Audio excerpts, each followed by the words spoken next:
What's going on, everybody? Welcome back to the channel and to another Overwatch League news video. I've got a little bit of a double upload for you tonight because Lastro has officially signed with the Toronto Defiant. This pickup is very interesting. It makes sense from the talent standpoint because Lastro's really good, kind of underrated in my opinion actually, but at the same time it's a little strange and confusing even because they did already have Aztec on the roster who looks like a pretty promising rookie on paper out of WGS. He felt to me like a player with the potential to become a pretty highly rated and widely successful flex support player at the Overwatch League level. I don't know if he'd be one of the best, but he could still be pretty solid I feel like because he definitely does have the skill set and the mechanics needed. Add in a pretty good coaching staff and on paper all signs were pointing towards Aztec being able to develop and become a pretty good player that everyone knows that he's capable of being. But now that Lastro's on the team, I feel like that ability is going to be hindered at least a tiny bit. But for all I know, maybe Aztec is going to be the full-time starter anyway. Or maybe my worries are a bit too premature and I'm kind of getting concerned over nothing at all.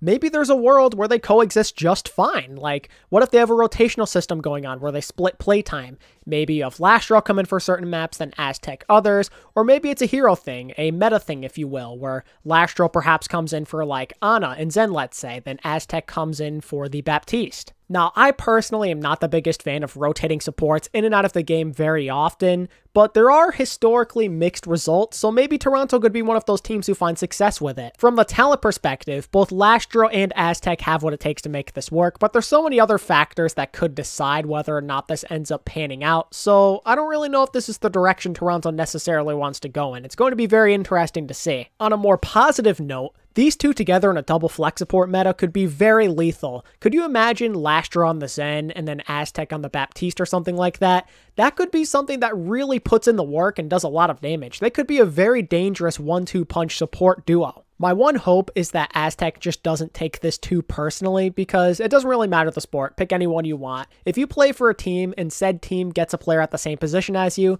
sometimes you take that to heart, you know, because you're worried that person is going to replace you and that you're not good enough. My hope instead is that he sees this as motivation, that he sees it as a challenge, as somebody who is going to take his place in the lineup and put him on the bench if he doesn't stay sharp. Here's his chance to get motivated and continue to grow at a really fast rate to make sure that Lastro doesn't leave him in the dust. But honestly, the same is going to apply to Lastro here. Somebody like Aztec, he's a young and up-and-coming player. A lot of people are really excited about him. The potential is there, so he's going to have to really stay on his toes and work hard if he does not want Aztec to outpace him instead. Maybe Lastro could even serve as a mentor of sorts. It doesn't even just have to be a rivalry. He can help Aztec get better so they can grow as a team together. Now in his second year, Lastro technically is a veteran in a way, so now Aztec can kind of look up to him and study how he plays, study his tendencies and his work ethic and all of that. So I feel like this goes both ways, this partnership, these two support players being on the same team. On one hand, there's reason to maybe be concerned, but at the same time, you should kind of feel excited in a way, because sometimes, as we've seen with teams like the Shock and the Dragons,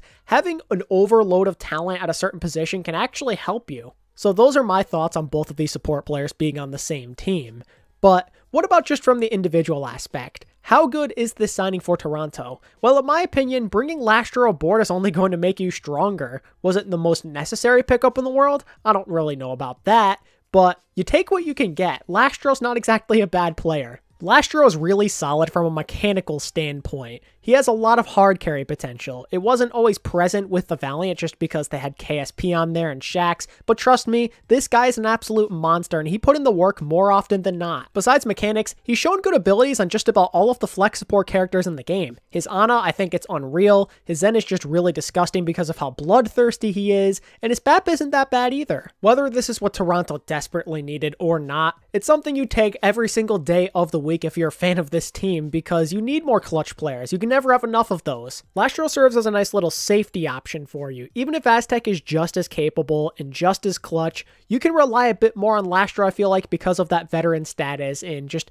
knowing that he's already proven himself at this level, and you get more of a guarantee of probably getting like around an A tier level or at least B+ tier level flex support player. At the end of the day, this bolsters their support line. It gives them more than one option. There's more than one combination now now of potential talent they could utilize. They have options. That's probably the #1 thing you get out of this signing. Toronto doesn't have to feel so stuck. They're not in some sort of corner now. They have a bit more flexibility and room to mess around with things. From a general standpoint, I can't really complain. This is a good pickup for the Defiant, even if it's not necessarily the one they needed the most. Lastro's still a really talented player at the end of the day, and he's only going to help make this team even better. At least I hope he will. I'm really happy though because another Valiant boy has found a new home. It wasn't the #1 team I wanted him to go to, but I'll take anything at this point. I'm just glad he's still in the league because he deserves to be here. That just about wraps up my thoughts on Lastro being signed by the Toronto Defiant. So now I turn things over to you, ladies and gentlemen. What are your thoughts on Lastro joining Toronto? Were you surprised? Are you happy about it? Let me know down in the comments section.